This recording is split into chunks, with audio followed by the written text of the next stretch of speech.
దాదాపు సంవత్సరం అవుతుంది. జగన్మోహన్ రెడ్డి గారు ఒకవైపు ఏమో అంత అరాచక పాలన, అసలు మాట్లాడనివ్వట్లేదు, రెడ్ బుక్ రాజ్యాంగం అంటున్నాడు. మీ అభిప్రాయం ఏంటి సార్? ఎలా ఉంది? వాడిదే అంతా అరాచకం. ఇట్లా యూట్యూబ్లో మాట్లాడితే వాళ్ళ ఇంటికి 24 గంటలు వెళ్ళి వాళ్ళ స్టేషన్లో పెట్టేసేవాళ్ళు. వాడిదే అరాచక పాలన చేశాడు చంద్రబాబు గతంలో. చంద్రబాబు నాయుడు గారిని ఎన్ని అన్నా కానీ కూడా పాపం చంద్రబాబు నాయుడు గారు ఎవరింటికి వెళ్ళొద్దు, ఎవరిని ఏమనొద్దు అనుకోనిలే అన్నాడు. చంద్రబాబు నాయుడు ఆ రకంగా వాడు చేసినట్టు చేసి అరాచకంగా యూట్యూబ్లో మాట్లాడడం వల్ల 24 గంటలు మూసేయండి అని చెప్పి అట్లా చేయలా. అట్లా చేసినట్టు ఈయన పరిపాలన ఇంకా అప్పుడే బ్రహ్మాండంగా ఉండే 2019లోనే.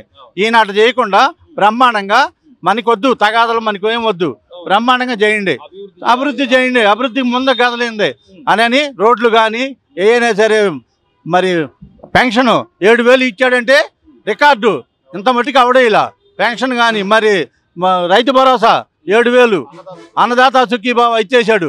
మరి పిల్లలకి 13,000, ఎన్ని అంతమంది పిల్లలు అంటే అంతమంది పిల్లలకి 13,000 కాడికి ఇచ్చేశాడు. మరి రేపు ఆగస్టు 15 నుంచి బస్సులు కూడా ఫ్రీ మహిళలకు. ఎంత బాగా చేస్తున్నాడు. రోడ్లు కానీ ఏమైనా సరే బ్రహ్మాండంగా వేసాడు. ఇన్ని కళ్ళ ముందు కనిపిస్తున్నా ఇంకా రోజా గారో పేరు నాని గారో అసలు ఎంత మేము వస్తే ఒక్కొక్కడికి సినిమా చూపిస్తాం, రప్ప రప్ప చీకట్లో రప్ప రప్ప దానికి బలిసిన మట్టు మాట్లాడుతుంది. దానికి బలిసినట్టు మాట్లాడుతుంది. మొన్న మాట్లాడుతుంది యూట్యూబ్ లో, ఎగిరెగిరి పడి గెలిచినట్టు ఎగరేస్తాంటానంటుంది. దాన్నే ఎగరేస్తాంటారు ఈ దెబ్బ. మళ్ళీ ఇంకా అట్లా చేస్తారు, దాన్నే ఎగరేస్తాంటారు. ఎందుకు ఓడిపోయాము జనాలు, మనల్ని ఎందుకు ఓడిపోయాము, జనం ఎందుకు మనకి ఓట్లు వేయలేదు ఏందని మాట్లాడకుండా ఎగిరెగిరి పడిన వల్ల ఎగరేసి తంతానంటుంది. దాన్నే ఎగరేసి తంతారు. రాష్ట్రంలో ఒక పక్క రోడ్లని కానీ, ఇంకోవైపు అటు అమరావతి పనులని కానీ, లేదా పోలవరం, జనాలు మనకి పగా ప్రతీకారాలు తీర్చుకోవడానికి ఇవ్వలేదు అధికారం, మనం జనాలకు సేవ చేయాలని చెప్పి చంద్రబాబు గారు వైపు పరిశ్రమలు తేవాలి, పెట్టుబడులు తేవాలంటే, జగన్మోహన్ రెడ్డి గారు మాత్రం అరాచకం జరుగుతుంది అంటే అరాచక పాలన చేసి జనాన్ని ఉద్రేకం లేపి కంపెనీలు రానియకుండా ఆ రంగంగా గోళ్ళలో పెట్టి ఈ రకంగా ఎక్కడికక్కడ చేసి రానియకుండా చూడాలని జనాన్ని ఊరికి ఆడ మీటింగ్ అని చచ్చిపోయినాడికి ఇంటికి వెళ్ళి 1 లక్ష రూపాయలు ఇచ్చింది కూడా లేదు ఎవరికి. మరి ఇంట్లో ఈ మధ్య చచ్చిపోయాడు అని వాడికి ఈ 10 లక్షలు తీసుకోండి, వాడి చేతిలో నుంచి రూపాయి కూడా ఇవ్వడు. వాడి సొమ్ము ఇవ్వాలంటే వాడికి ప్రాణం ఒప్పదు. జనం సొమ్ము అయితే 3,500 కోట్లు నూక్కున్నాడు. అయ్యేమి రూపాయి ఇచ్చి పని లేదు ఎవరికి. చంద్రబాబు నాయుడు గారు ఎట్లా చేస్తున్నాడు అనుకున్నా, ఎంత బ్రహ్మాండంగా చేస్తున్నాడు, సూపర్గా చేస్తున్నాడు. నోట్ల కట్టలు బయటపడుతున్నాయి. దానిలో ఉన్న కేసులు ఎవడెవడైతే ఉన్నాడో వాళ్ళు ప్రతి ఒక్కరు కూడా జైలుకి వెళ్తున్నారు. అసలు ఈ మొత్తం ఈ వ్యవహారానికి వెనకమాల ఎవడైతే ప్రధాన పాత్ర ఉన్నారో వాళ్ళ మీద జరుగుతుంటారా? జరిగింది. చంద్రబాబు నాయుడు గారు నిదానంగా మనకి అన్ని కరెక్ట్గా క్లారిటీ వచ్చితేనే ఎవరినైనా సరే మనం న్యాయపరంగా అరెస్ట్ చేయాలి. వాళ్ళకి మాదిరిగా రాత్రి 2 గంటలకు వెళ్ళి నంద్యాలలో ఉంటే ఎప్పటికప్పుడు అట్ట అరెస్ట్ చేయటం అధికారం ఉందిలేని వాడు అధికారంలో ఉండి చంద్రబాబు నాయుడిని ఆ రకంగా అరెస్ట్ చేశాడు. ప్రతీకార రాజకీయమే చేయాలి అనుకుంటే ఈ రోజున మీరు అంటున్నారు రోజా గారో, లేకపోతే ఇంకొకళ్ళు బొత్స సత్యనారాయణ, లేకపోతే ఈ అంబటి రాంబాబు, వీళ్ళంతా బయటకు వచ్చి ఎందరో అదే విధంగా వాళ్ళు చేసినట్టు చంద్రబాబు నాయుడు చేయటం అయినట్టే ఈ పార్టీకి వాళ్ళ ముగ్గురు ఎప్పుడూ అరెస్ట్ అయ్యేవాళ్ళు. రూల్ ప్రకారం, యాక్ట్ ప్రకారం, చట్టం ప్రకారం అరెస్ట్ చేయాలని చంద్రబాబు నాయుడు ఎదురు చూస్తున్నారు. అది పరిపాలన బాగానే ఉంది. పరిపాలన సూపర్. ఇంకో 2029, 2030 దాకా చంద్రబాబు దేవుడి దేవుల బతికుంటే మళ్ళీ ఆయనే చేయాలి ముఖ్యమంత్రిగా 2030 దాకా. వాళ్ళు ఇంతకుముందు చేసి ఉన్నారు, వాళ్ళు చేసి ఉండదే వాళ్ళకి గుర్తొస్తుంది అనుకుంటా. ఇప్పుడు ఆడ బాగానే జరిగింది, అందరూ బాగానే జరిగిందని చెబుతున్నారు.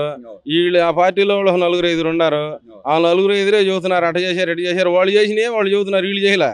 అది కానీ ఈ రోజున అవినాష్ రెడ్డి గారు కూడా తప్పించుకోవడం, పోలీసులు గందరగోళం చేయడం, మళ్ళీ వెళ్ళి ఏదో ఒక విధంగా అక్కడ అల్లర్లు సృష్టించాలనే ఇది, పైగా అసలు ప్రశాంతమైన పులివెందుల్లో అరాచకం సృష్టించారని చెప్పి మాట. ఇప్పుడు వాళ్ళు చేసిందే వాళ్ళు చెబుతున్నారు కదండి. ఇప్పుడు వాళ్ళు చేసింది వాళ్ళు చెబుతున్నారు. నేను ఇందా చెప్పింది వాళ్ళు చేసిందే వాళ్ళు చెబుతారు. ఇక మామూలుగా ఇప్పుడు ఏంది, వాళ్ళు చేసిందని వీళ్ళు చేశారని చెబుతారు. ఏడు బాగానే జరిగింది, పోచ్చడం అని చెబుతున్నారు. బాగానే జరిగింది. ఇంతకుముందు అసలు ఆడ ఎలక్షన్లే జరగలేదంట సరిగ్గా. ఎన్నో సార్లు చేసినా కూడా ఎప్పుడు ఏకగ్రహాలే. మామూలు ఎవరన్నా ఇటు నుంచి అటు వెళ్ళిన వాళ్ళే మామూలు కొడతాం, తనడం, నరకడం, పొరగడం ఇవన్నీ చూస్తానే ఉన్నాం. ఈసారి ఏమి లేవు, బాగానే జరిగినాయి. ఆడకి కొంతమంది వైసీపీ వాళ్ళు వచ్చారు, 1-2 అయితే మామూలు ఇది చేసినట్టున్నారు, కొట్టినట్టున్నారు.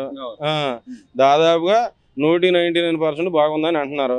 పోలీసులు కూడా సార్ ఎక్కడ అవాంఛనీయ ఘటనలు జరగకుండా అటు టీడీపీ వాళ్ళు ఎవరైనా ఇది చేసినా లేకపోతే వైసీపీ చేసినా ఖచ్చితంగా ఇద్దరిని అరెస్ట్ చేసిన పరిస్థితి.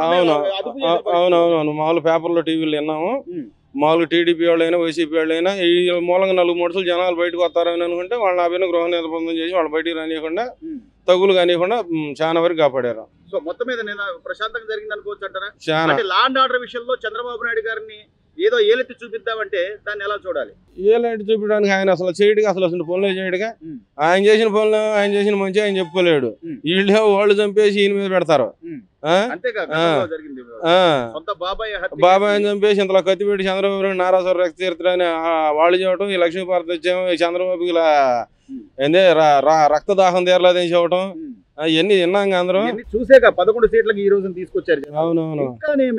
మళ్ళీ వస్తా, మళ్ళీ నేను పాదయాత్ర చేస్తా, మళ్ళీ జనాల్లోకి వస్తా, అప్పుడు ఒక్కొక్కరిని నిలబెడతా అంటున్నాడు జగన్మోహన్ రెడ్డి. ఈసారి 11 సీట్లు కాదు 11 మంది నుంచోడానికి కూడా రారు ఆయనకి ఎమ్మెల్యేలు.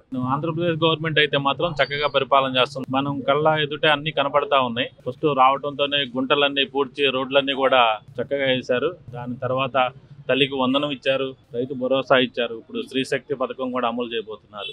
ప్రభుత్వం అయితే ఓవరాల్ గా చాలా బాగా పనిచేస్తుంది. చెప్పినట్టు సార్, ఆయన చంద్రబాబు గారు ఏదైతే సూపర్ 6 హామీలు ఇచ్చారో నిదానంగా చేసుకుంటా వస్తానని ముందే చెప్పాడు. ఆయన కొద్దిగా ఆర్థిక వ్యవస్థ ఇబ్బందుల్లో ఉంది, నిదానంగా చేసుకుంటా వస్తాను, నాకు ఇంకోవైపు అభివృద్ధి కూడా చేయాలి, పరిశ్రమలు తేవాలి, ఉద్యోగ అవకాశాలు కల్పించాలి అన్నట్టుగానే ఆయన నిదానంగా చేసుకుంటా వస్తున్నారు. అసలు ఇటువైపు ఎవరున్నారు, ఎవరు విమర్శిస్తున్నారు అనేది కూడా పట్టించుకోవాలి దాదాపుగా. కానీ జగన్మోహన్ రెడ్డి గారు మాత్రం అసలు రెడ్ బుక్ రాజ్యాంగం నడుస్తుంది, మేము నోరు తెరిచి మాట్లాడే పరిస్థితి లేదు అంటున్నారు ఆయన. రెడ్ బుక్ రాజ్యాంగం నడుస్తుంది అని అంటున్నారు అని అంటే వాళ్ళు ఏదో తప్పులు చేస్తేనే నడుస్తుందని మనం అర్థం చేసుకోవాలండి. వాళ్ళ పరంగా అయితే మాత్రం కొన్ని ఇబ్బందులు పెట్టారు రైతులని కానీ ప్రజలందరినీ కూడా. అవి ప్రతి ఒక్కళ్ళు కూడా కల్లారా కనపడినాయి కాబట్టి మనందరం కూడా ఆ గవర్నమెంట్ కి ఓట్లు వేయకుండా టీడీపీ గవర్నమెంట్ గెలిపించుకున్నాము. గెలిపించుకున్న తర్వాత మనం ఏమేమి జరుగుతుంది, అభివృద్ధి ఎలా ఉందనేది కూడా మన కళ్ళతో మనం చూస్తా ఉన్నాము, సంతోషంగా ఉన్నాం. మీరు అన్నట్టు పథకాలన్నీ కూడా కనపడుతున్నాయి. 1వ తారీఖు పెన్షన్లు ఇస్తున్నారు, తల్లికి వందనం ఎంతమంది ఉంటే అంతమందికి ఇచ్చారు, అన్నదాత సుఖీభావ డబ్బులు పడ్డాయి. అంటే ఇన్ని ఆర్థిక లోటుపాట్లలో కూడా చంద్రబాబు నాయుడు గారు చేస్తున్నారు అంటే ఎలా చూడాలి? ఒకటేనండి, మన కేంద్ర ప్రభుత్వ సహకారం కూడా మనకు ఉంది కాబట్టి మనం కూడా వాళ్ళతో సఖ్యతగా ఉన్నాం కాబట్టి మనకి వాళ్ళు ఇచ్చే ఫలాలు కానీ మన బాబు గారికి ఉన్న ఈ ఎక్స్పీరియన్స్ కానీ ఇవి రెండు కలిపి మన రాష్ట్రం బాగుపడి ముందుకెళ్ళిద్దని మనం. నేను పాదయాత్ర చేస్తాను, జనాల్లోకి వచ్చి మళ్ళీ నేను వచ్చాక ఒక్కొక్కరికి సినిమా చూపిస్తాను. ఆర్థిక వ్యవస్థలో కానీ ఎకనామిక్ పద్ధతుల్లో కానీ పరిపాలన విధానం కానీ ఆయనకు తెలియదు. అయ్యో నింటే ఇంకా కొత్త వాళ్ళు ఎవరు వస్తే చంద్రబాబు కన్నా మెరుగైన వాళ్ళు వస్తే అది వేరే అది. కానీ ఉన్న విజనంలో ఆయనకి చంద్రబాబు నాయుడు తెలిసినంత ఇంకెవరు లేరండి మన కొంతమంది నమ్ముతారు, తెలియని వాళ్ళు ఈ విషయాలు తెలియని వాళ్ళు నమ్ముతారు. దాని గురించి అంత ఎక్కువ మంది నమ్మరు. ఏదో ఒకళ్ళిద్దరు డబ్బు కాసిపడేవాళ్ళు నమ్మి ఓరు ఉచితంగా ఇస్తానంటే బయటికి జనం చంద్రబాబు కూడా పక్కన పెట్టి జగన్ కన్నా ఇంకా మూర్ఖుని కూడా తీసుకొస్తారు.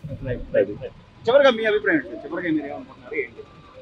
ప్రభుత్వ పనితీరు అయితే చాలా బాగుందండి. అంటే నిన్న జరిగిన 2 జెడ్పీటీసీ ఎన్నికలకు సంబంధించి అక్కడ గత 30-40 ఏళ్ల నుంచి అసలు ఎన్నికలే లేని నేపథ్యంలో ఈ రోజున మళ్ళీ ఓటరు నిలబడి ఓటేసే పరిస్థితి కనబడింది. ఎలా అనిపిస్తుంది సార్? పులివెందులు కానివ్వండి, ఒంటిమిట్ట, అక్కడున్న పోలీస్ వ్యవస్థ కానీ ఎలక్షన్ డిపార్ట్మెంట్ కానీ చక్కగా పనిచేస్తున్నాయండి. మరి తీర్పు ఎలా వస్తుంది అనేది మనం ఎదురు చూద్దాం. అభివృద్ధి ఈ ఇచ్చే పథకాలు నిదానంగా చేస్తున్నా కూడా జగన్మోహన్ రెడ్డి ఇంకా నేనే వస్తాను, ఇంకో సంవత్సరం కళ్ళు మూసుకోండి అని చెప్పి ఏమీ లేదు, ఇక అంతా అయిపోయింది. పని అయిపోయి పిచ్చెక్కి మాట్లాడుతున్నాయి అంతే, ఏమి లేదు, దాన్ని సాధించేది ఏం లేదు. కనీసం గత 5 ఏళ్లలో మనం ఏం చేసాం, ఎందుకని మనకు మళ్ళీ ఓట్లు వేయలేదు వాళ్ళు అది అవి ఉండాలి, అది లేదు, ఏం సాగదు. అవన్నీ అది అంత ఒట్టిపోవటం ఎవడి నమ్మడం. బాబాయ్, ఈ రోజు రైతులకి అన్నదాత సుఖీభావ అని కానీ పిల్లలకి ఎంతమంది పిల్లలు ఉంటే అంతమందికి పథకాలు వచ్చినాయి. పెట్టాడు అసలు జనం ఎంత మెచ్చుకుంటున్నారు. కలువుకి గవాలు ఆడటం వచ్చాడని అన్ని బ్రహ్మాండం చేశాడు. అవన్నీ ఎవరు పడుచుకోడు. ఒకళ్ళు ఎదురు పార్టీ అన్నాళ్ళు చేయలేదని అంటా ఉంటారుగా, వాళ్ళు గొప్పలు చెప్పుకుంటారుగా. ఈ రోజు జెడ్పీటీసీ 2 జెడ్పీటీసీ ఎన్నికల గురించి కూడా అంత రాద్ధాంతం చేసి రచ్చ చేస్తున్నారు. ఇన్నేళ్లలో ఎప్పుడు అక్కడ ఎన్నికలు కూడా జరగలేదు, అంత ఏకగ్రీవాలు చేసి. ఎన్నికలు జరగాలంటావా లేదా? జరగాలి, అదేంటి ప్రజాస్వామ్యంలో ఎన్నికలు జరగాలి కదా, జరగాల. చివరిగా ఏమంటారు బాబు, ఎలా ఉంది పరిస్థితి? బానే ఉంది, పరిపాలన బానే ఉంది. బానే ఉంది. Please subscribe to Leo News for more videos.